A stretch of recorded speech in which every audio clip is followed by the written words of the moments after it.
Welcome to 4 Quarter Lives, a podcast exploring the profound impact of longer lives and careers on everything: countries, companies, couples, and careers.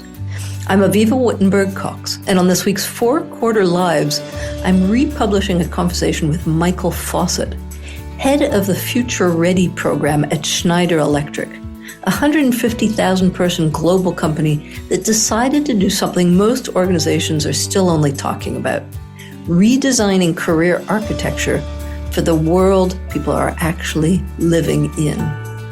The career ladder isn't being disrupted, it's being replaced.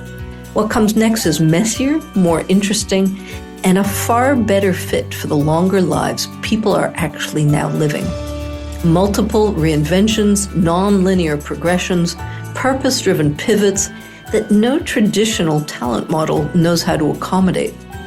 Schneider found that its Q3 employees, the over 50s, were significantly less engaged than the rest of the workforce. They didn't accept that as inevitable. The Future Ready program is what they built instead: a serious, scalable attempt to redesign how experienced talent is deployed, developed, and retained at a global scale. This is week 9 of mapping the new Q3. We start with the career. Michael has thought harder about what comes after the ladder than almost anyone I've spoken to.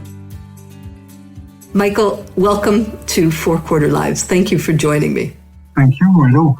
So I want to set a little bit of the context for our conversation, which is the name of your program, Future Ready, which launched in 2021. And what were the main ideas behind its launch? First, there is a kind of commitment that we would like to give to any Schneider employee, is the ability for anyone to project his or her desirable professional future and to be supported to make it happen, to be supported by the employer to make it happen. The second main idea is about more a fact that we see the lack of talent, the difficulty to recruit. And here I'm not only talking about Schneider Electric, but our whole ecosystem and even larger than that. We are missing talents, and this will be more and more difficult in the coming years. We'll probably come back to that. And at the same time, we have millions of people excluded from job or education markets, or not used at their full potential. That's where the senior talent topic is entering into the picture. So we think in Schneider that we can probably play a bit on one of the topics to solve the other one. Yeah, so two sides of the flip coin. One is individuals' ability to plan and project and have some kind of hope for their own career future. And the other, the organization's desperate needs for talent and getting a little bit increasingly stretched in some of the talent wars you're seeing emerging. That sounds like a pretty smart idea, and yet not too many companies have yet embarked on that. So the context of your program was to be ready for these talent wars that you already feel coming. What are you preparing for, and how are you thinking about it? And where did this proof or pressure about talent wars first emerge? I think it's something that we all feel as HR leaders or HR professionals in different companies and different geographies. We have difficulties to recruit, to attract, and after to retain. There are some surveys about this topic.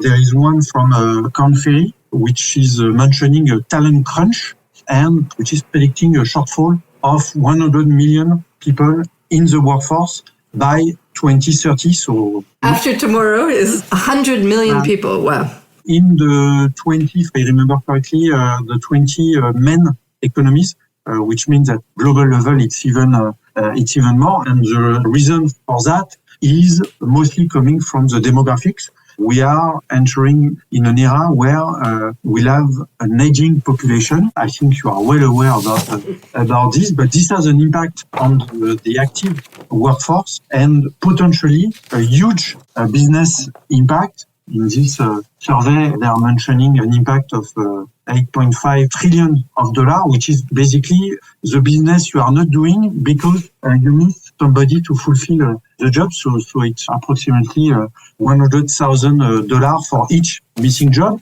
And if I go to very concrete examples, you have an article from the Wall Street Journal earlier this year mentioning that we are missing electricians in the US to contribute, among other things, to the energy transition that we all want to operate, especially when we are called Schneider Electric. So we think that there is really something concrete already happening and that will become worse in the very coming years if we are not acting on this topic.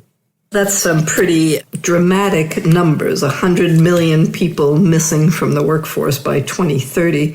And an interesting number I haven't heard yet, $100,000 in lost business for every talent you can't actually fulfill. That's a big cost. So before we get into the meat of this argument, tell me a little bit about you, about your background, and how did you come into this role at this time? First, I think I can say I'm a Schneider baby. I started there 18 years ago. Most of my career has been made in the HR field with different positions in shared services as a HR business partner, part also of the HR analytics function at some stage in different geographies for different scopes and types of business in Schneider, R&D, sales, or more recently, the supply chain, the manufacturing piece. And recently, 2 years ago, I wanted maybe to take a less operational job after having been in HR for the supply chain in Europe during the COVID crisis, so something very operational. I wanted to have an impact on a topic which would be close to my values, and that's why I joined the corporate citizenship team to work on this Future Ready program, which is, as you can perceive, very close to HR topic also. And a little longer term horizon than I can imagine the COVID crisis was. So the first axis for the Future Ready program is this focus on senior talent. And it came because of a survey that you did of your 50,000 employees. And it yielded some surprising findings. Can you share what you discovered? So there were two surveys, in fact. We have the normal annual survey that many companies have, the engagement survey, which is addressed to the 150,000 employees. And in this part, we saw that the level of engagement for the 51 plus was significantly lower than the average of the company. We talk about 4 or 5 points below, which means even more if we exclude this population from the average calculation. So we wonder why we are having that number. And we organized also more specific survey on what we call the career conversation, the development linked to the career conversation you are having, where 50,000 employees from all ages answered. And yes, also in this part, we were, I don't know if it was surprise, but maybe it was confirming some hypothesis, that this population was having less discussion about their career and discussion with lower quality, meaning more discussing about the next Excel training they will do in the next 2 months and not projecting themselves about what will I do in the next 10 years. And at the end, how do I make the last 10, 15, whatever years of my career as fulfilling as the first one or the ones in the middle? I'm curious that the number or the age that emerged as the flip point of this lack of engagement was 51, not 50, not 55. 51 is a category we have age bands in our survey, but where you're right is that something is happening at 50. We see, for instance, a decline in the career conversation starting earlier, but it's very progressive. At 45, the decrease is very low, but between 50 and 60, there is a real drop, and funny enough, if we can say, it's increasing slightly above 60, maybe because we are asking people, okay, what are you doing now? And maybe you will be leaving the company soon, so we need to discuss that. So really the lowest, and it's more than 15 points difference between 50 and 60.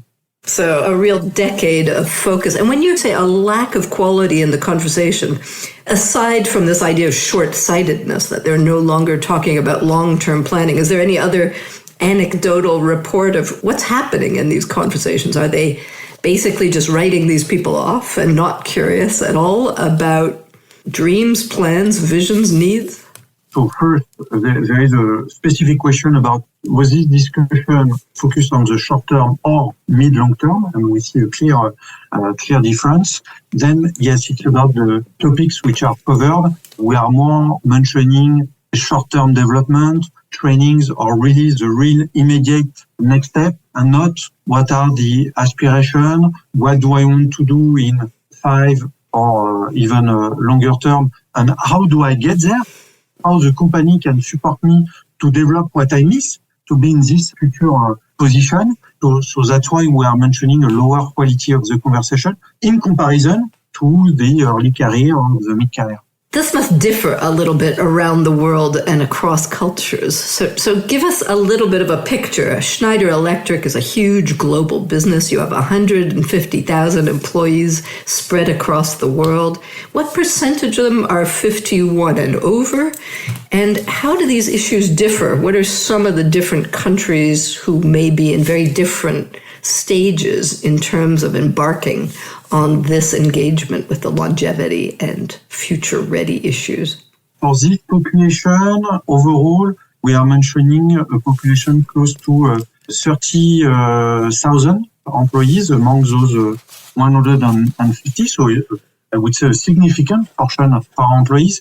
Yeah, what would differ, and you know it, is that across geographies, is that the reference to retirement and to senior in general would be very culturally sensitive or even legally, if we mention the retirement age, between some countries where the retirement age is still relatively early, I would say, like in China, like in India, versus other countries where it's postponed now year after year. Even in France, it happened recently that we will work a bit longer. So you have countries that are now not very far from 70 as a retirement age, and some countries, I'm thinking to the US, I'm thinking to UK, where there is no legal retirement age, which changed completely the way you discuss the topic of career with what we call the senior talent. How much knowledge and expertise do these 30,000 people represent? Do you measure it? How do you measure it? And how do you transfer it over to subsequent generations? How do you plan for that? There are some elements we measure. One of them is we looked at the 4,000 people who left because retiring the company in the last 2 years. And we realized that more than half of them had more than 30 years of tenure in the company.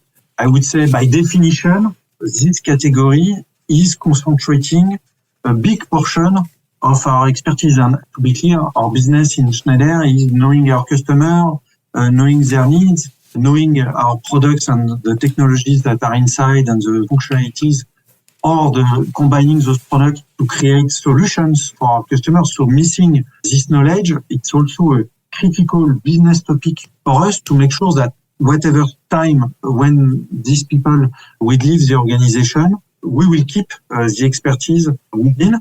And I would say in terms of transfer, that's part of the senior talent program to work on the knowledge transfer methodologies that we made available and that we promote within the company, making sure that this transfer is happening, which was not necessarily the case in the past. And there are some entities where I heard there are things that we do not know how to do anymore. And we knew it 5 or 10 years ago. So, for example, I mean, what kind of? Well, for example, I did on electromechanical design for some of our products. We didn't know how it was working anymore. And because we know that the expert mastering it left without transferring the knowledge, but it can be at a R&D, engineer level. It can be on the production line, somebody having the know-how on this machine, how it works, where it doesn't work, why it doesn't work sometimes. And there are some simple things to do on the machine, But if you do not say it or show it, it's more showing, by the way, than saying it to your successor, maybe we lose productivity on this machine. And this is a real case that happens still frequently. A massive sort of brain drain that nobody's really been thinking about is the one at the end of careers walking out the door. Do you actually now measure and track how many people and what percentage of your people are within 10 years of retirement to start them in the process? A difficult exercise for the other companies listening to us today. It's a difficult exercise for the reason I mentioned. Legal age would be different from one country to the other, with some obligation or not. Some will have no legal age.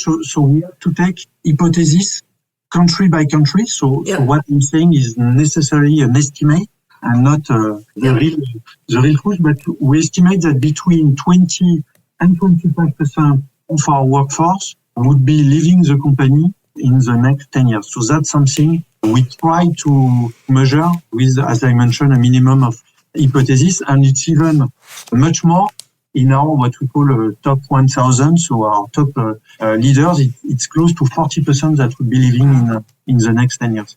And that's probably true in a lot of companies, right? That almost a quarter of the talent's going out the door, and 40% of your top 1,000. That's an astonishing statistic. So let's dig a little bit into what Schneider Electric is doing around this topic. You started in 2021 with a key driver to improve engagement for the over 51s. What were they complaining about, and what are their priorities? What have they asked you to pay more attention to? They want the same as the other talents. It seems simple, but actually that's apparently not what we were doing. They want to express what they want to do. They want to have some career opportunities. They want to have possibilities to grow by getting the necessary trainings, coaching, or mentoring to reach their career aspirations. So, in fact, they were telling us, you are doing a lot for early careers, and that's great. They are not opposed to that, but we would like to get the same and to have those career possibilities offered to us also, and having the same level, let's say, of mobility, promotion than for the rest of the population. So that was simply the message. And when we launched the program, we received a lot of, at least it's a very positive sign that Schneider is engaging in this direction to make sure that we support, in fact, all generations and not only one or the other. So a bit of a surprise that you're balancing out and not just focusing on the youth of the company, but also at the other end of the spectrum, who just want to be treated as they always have been, I suppose. So in doing this, you develop some personas to represent the diversity of profiles among your own Q3 employees. What are they? And did any of them surprise you? Yeah, and the idea was really to change the mindset, which is probably the most difficult thing to do. Always the most difficult thing to do. Yeah, with this, like many others, but particularly on this culturally sensitive program. In fact, for many, the vision of the senior was he or she is projecting retirement and the transition to retirement, which is, by the way, one of the personas. Right. And there is nothing wrong with the fact of projecting and preparing the transition to retirement. But is it the only thing that professional is doing in the last 10, 50 years of career? We do not think so. And that's why we developed by simply having interviews with senior talents to build another possibility than this one. And so the different personas that we are having now, there are four. One is willing to continue his or her career at a similar level, which doesn't mean in the same job. So it may include mobilities, but more on a transversal manner.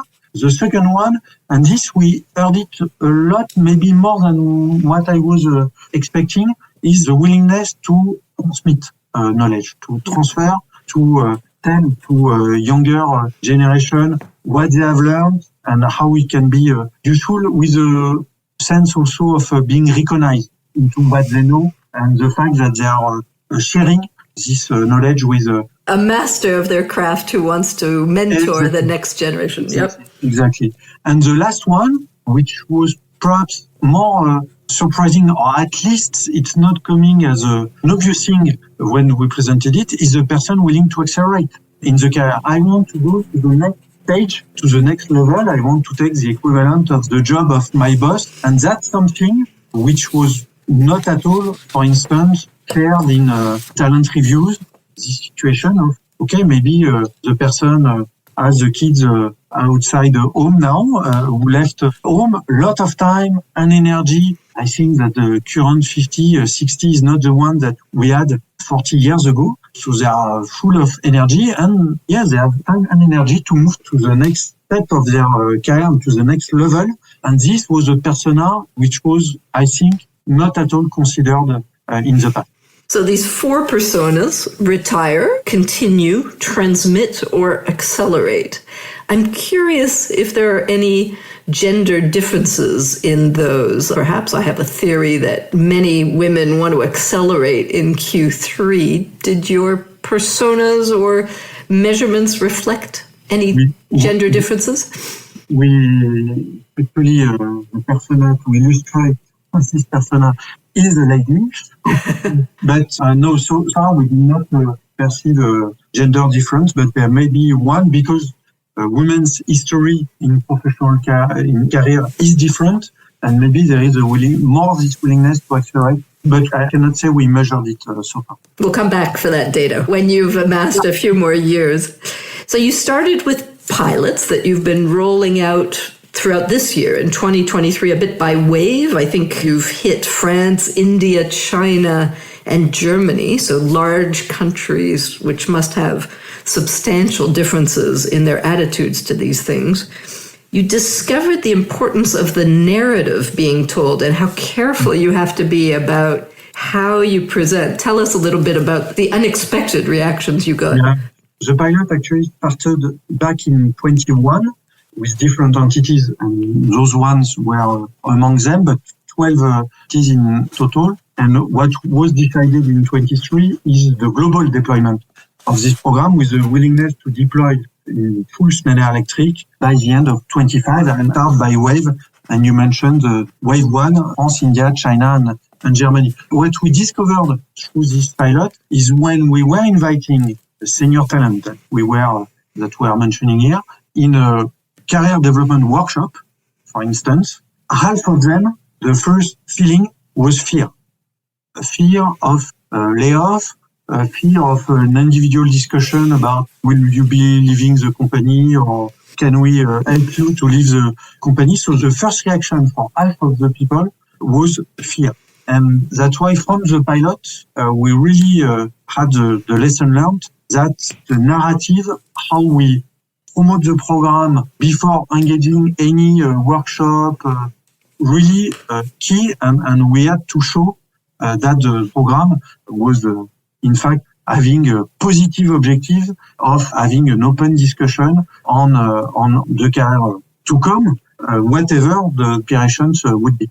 So, and also, we mentioned it already a bit, but the need to adapt to local culture, norms, and words. So, for instance, we had a long discussion about senior talent. Is it the right wording? And I know that the word acceptance is not the same in France, in the US, for instance. So for this, we leave the freedom to the territory to mention experienced talent, to mention Q3, why not, in their local adaptation of the program, as long, and this we measure it, as long as they deploy something for benefiting to this category of the population. So it has to remain very targeted, but how they communicate it and the words they use can be adapted to local cultural expectations, with the recognition that the word senior is increasingly embattled in many countries. I think fewer and fewer people around the world want to be considered senior. So I find this fascinating, and for all the companies listening, so that they can avoid this fear reaction of a very ageist world being kind of expected as companies are rolling out things that they're well-meaningly calling something that doesn't land the way they expected. What would you recommend companies do when you say they have to be very careful before they do anything at all in launching it right? Would you have a couple of suggestions? It's first to mention the intent of the program, which is not a mass layoff. Yes. We are not firing you. This is not what this is about. So really, but being explicit about what is the program about, what are some initiatives part of the program, so that people can see, okay, if I'm willing to transition to retirement, and again, that's perfectly fine, but there will be some elements, but also if I want to accelerate, if I want to continue in my current job for the next decade, that's something that can be discussed openly. And really the idea is that we will be supporting you in making your career fitting with your aspiration and not having, let's say, the fear of the last part of your career. It's very interesting because you really have to educate not only organizations and managers, but individuals themselves who may never have thought that they could accelerate or continue. So I love your 4 personas in that they themselves are like a mini education, that those alternatives and options actually exist. Because it's always difficult it's chicken and egg. Is it because the company is not offering me enough, or is it because I'm not candidate to a job that I'm not having this position at the end? And that's one of the messages we pass, and we see it. We can measure that there is less candidatures to some open position, with the person telling us, no, but they will never take somebody like me on this job. Yes, but not being candidate is the best way not to get the job.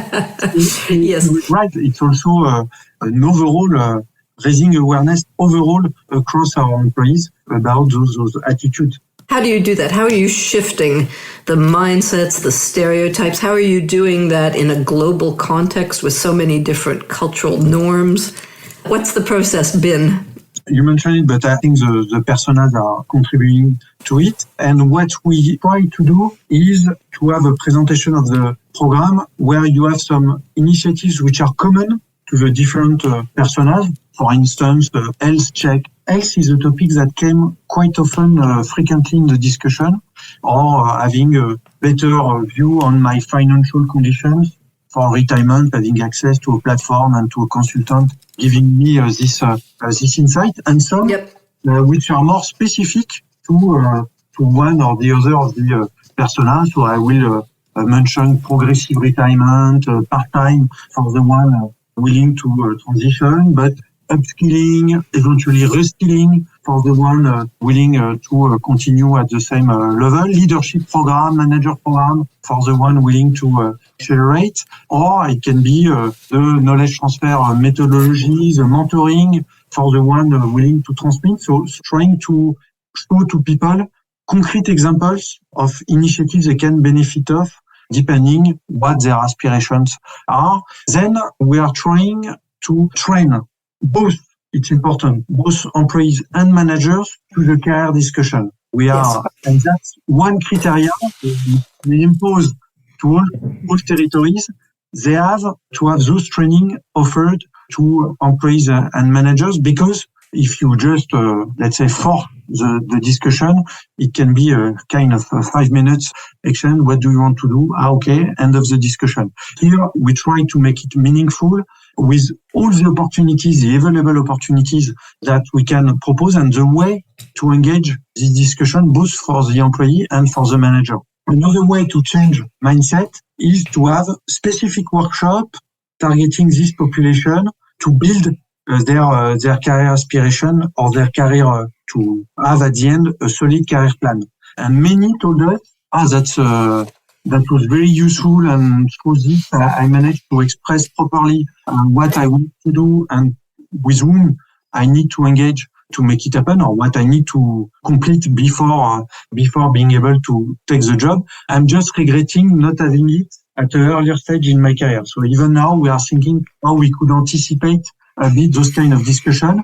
And there is one last thing that I really believe in it, is role models testimonies. Something happened to me, it can happen to you also in your career, and making visible those role models and testimonies is something we work on also from a communication standpoint. You can't be what you can't see is the famous formula. So on this, we find a lot of similarities with what happened on the gender topic probably a few years ago. I see many things common on this topic. I couldn't agree more. I feel like I'm living a huge déjà vu in working on age. You could almost always replace the word age by the word gender, and you're going to be along the same lines. The training, the preparation, the mindset shifting. It's a cultural shift, isn't it? A massive one. And I'm curious, I know it's early days yet in your rollout, and I'd love to turn to some of the lessons that you're picking up from this wave one, as you call it. And the first, is there a numbers game between your four archetypes? How many people, is there one that dominates? Do most people fit into any of those categories, or are you seeing a relatively even balance across the four? First, the idea, we are asking people to self-declare themselves, because we don't want to go from a situation where people are put in a box to another one where we limit them in one of the box, even if there are more boxes, because I think it can be fluid. First, with your personal evolution, you can move from one to another at some stage. Typically, you can be willing to accelerate and at some stage think Absolutely. about Yep. transitioning to retirement, or you can feel that some initiatives, maybe you are more in the transferring knowledge area, but some of the initiatives linked to continuing can be appealing to you also. But overall, I would say that a majority of people are willing to continue in their job. Then it's balanced between the one willing to accelerate, the one willing to transfer knowledge, to share knowledge, and the one willing to transition. I mean, the message to take away is the majority of people over 50 are pretty set on continuing, which is interesting, with some adaptations over time. With this idea that it's not necessarily in the same job, but can imply the mobilities, upskilling, promotions in terms of salary, etc. They want to continue as though they weren't over 50, as though they were at any other age or stage. To be performing. It brings us to a pretty political hot button issue, which is, of course, the issue of retirement age. And as you've said, this is massively different from China, where people retire very early, to the Anglo-Saxon countries that have eliminated the number. As a company, how do you balance and manage these tensions across zones and divisions? And people must be watching each other across the organization. First, we need to acknowledge as a company that we can't do a lot concerning what governments are deciding. So just to take our example here in France, we are not really in agreement with the recent changes, but it happens. And what we see as a company, and I think maybe we have a role in terms of pedagogy in explaining that this aging population overall in the world shows that what we know for sure is that retirement age is going up everywhere. And that's something we can probably explain a bit more. It's never going down. We never saw it in the recent years. So what we can do is to anticipate and prepare our employees to this already current or coming reality. Pedagogy is number one here. But I'm curious, you say it's one of the most sensitive topics in HR. Why, and how do you experience that? First, because, as I mentioned, there is a lot of cultural sensitivity on this topic.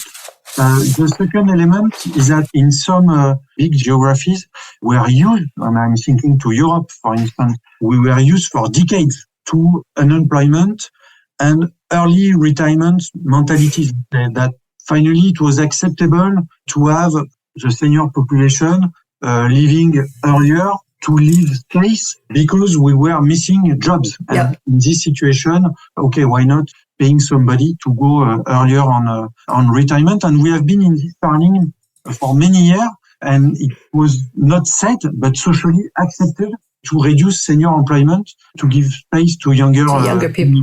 So many senior talents themselves are asking for the next plan to leave the company or the next pre-retirement scheme. So changing this paradigm will take time, and we know that even if this trend will last for decades of aging world, retirement age being regularly postponed, we will have this for a short period of time with up and downs. It will come back like, hey, but why not a new pre-retirement scheme to go through these difficulties that we'll have for the next 1 year or 18 months. So changing this paradigm, I think will take time because it was a bit the easy way to manage the things. And it was a long, long time. So yes, a very sudden global shift from a time of high unemployment and lots of early retirement and trying to get older people out of the workforce. And now all of a sudden, really kind of post-pandemic, it almost feels like, of a sudden realization that no, we actually need to keep these people in and that retirement ages are set for probably a good bit of the rest of our lives, Michael, to be increasing. We're getting to the end of our time, and I just want to wonder, this is an extraordinary journey, I'm sure, for you to be watching at your age and stage. And I'm curious what some of the reactions that you've had. What are people saying, and what have you personally learned from this project? What's most surprised or delighted or horrified you from rolling this kind of exercise out? First, what was positive to me co-leading this program with my HR colleagues is the reaction from the main people involved, so our senior talent saying, at least you are, this company is doing something about us, and not only for young people, not only for women, so we feel included. And some said only the fact that there is a program, even if there was nothing inside, which hopefully is not the case, but just mentioning this program is a positive signal. So that was At last, somebody's paying attention to us. Exactly. And personally, I learned how to move from a vague idea or conviction based on facts to a structured global program, which was a learning for me. I mentioned it, but also realized the importance of the narrative. And there is a thin difference between the narrative and the marketing. It's not purely marketing. It's something we need to tell to the people for them to be engaged in the program we are offering. Then maybe on disappointment, I don't know if it's surprised, but still, I'm sometimes still surprised by the fact that some leaders, I have to say it not loud, but including in HR, are sometimes not feeling yet the sense of urgency on this topic. And I am, of course, delighted, which happened more and more frequently in the past months, when the country, an entity, is providing us with a local program going beyond our expectation at a global level or bringing new ideas that we never thought of. So that's where, of course, I feel the most energized. An example? What's been the latest country to come knocking? We have some countries that came to us with a post-retirement employment scheme. So with the possibility for people who are leaving or who have left the company to be employed again under different forms of contracts, types of contract, in order to work again for Schneider Electric. And we were thinking about keeping our talents till the retirement, till the moment they want to retire.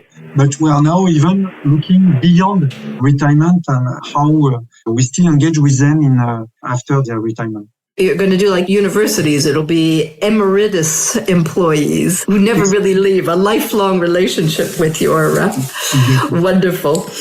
Michael, thank you so much. I think that was a fascinating conversation that will interest more than one company listening. I am leaving with these ideas of these archetypes of retiring, but 3 options of continuing, transmitting, and accelerating. If I had to guess, which one would you think you might become? Well, for the moment, we'll be continuing for sure. I can accelerate. From one accelerator to another. Thank you very, very much for your time and insights, and good luck with your future readiness. Thank you for sharing. Thank you, Avivah.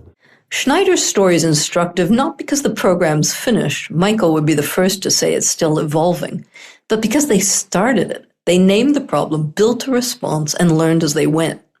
That's further ahead than most. A few things worth taking from this conversation. That Q3 disengagement is a design failure, not a people failure.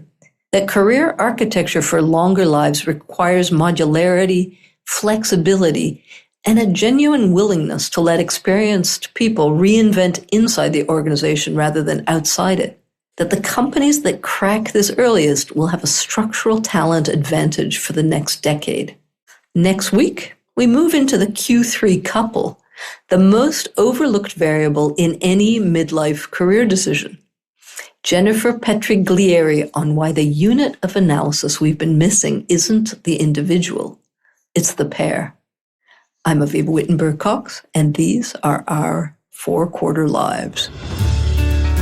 For more thinking about the impact of our 4-quarter lives, you can read my column at Forbes and subscribe to my Elderberries newsletter on Substack. Let's design lives that aren't just longer, but better.